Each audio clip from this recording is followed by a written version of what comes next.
আশ্রয়ের অপেক্ষায় মানুষের দীর্ঘ সারি। সেউতার লোমা কলমেনার অস্থায়ী আশ্রয়কেন্দ্রের বাইরে এখন এমন দৃশ্যই নিয়মিত। আশ্রয়কেন্দ্রের ভেতরে জায়গা না থাকায় বাইরে জড়ো হচ্ছেন অভিবাসন প্রত্যাশীরা। এই চাপ সামলাতে রীতিমতো হিমশিম খেতে হচ্ছে স্থানীয় প্রশাসনকে। সংকটের মূল কারণ গত জুলাইয়ে 2 দিনে প্রায় ৭২,০০০ মানুষের সীমান্ত অতিক্রম। বেশিরভাগ ফিরলেও এখনও বিশাল একটি অংশ সেউতায় রয়ে গেছে।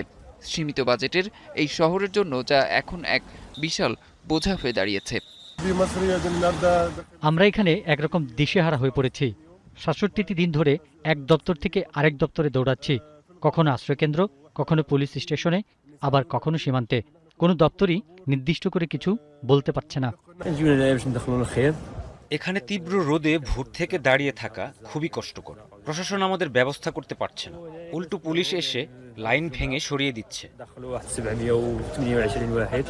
মরক্কো সেউতা সীমান্তে কয়েক সপ্তাহ আগে অভিবাসন প্রত্যাশীদের যে নজিরবিহীন ঢেউ শুরু হয়েছিল তার তাৎক্ষণিক চাপ কমলেও আশ্রয়, পরিচয় নিবন্ধন ও ভবিষ্যৎ গন্তব্য নিয়ে অনিশ্চয়তা এখনও কাটেনি। ফলে ইউরোপের অভিবাসন নীতির বড় পরীক্ষার ক্ষেত্র হয়ে উঠেছে ছোট্ট এই স্প্যানিশ ভূখণ্ড সেউতা। অরিসুল ইসলাম, ৭১।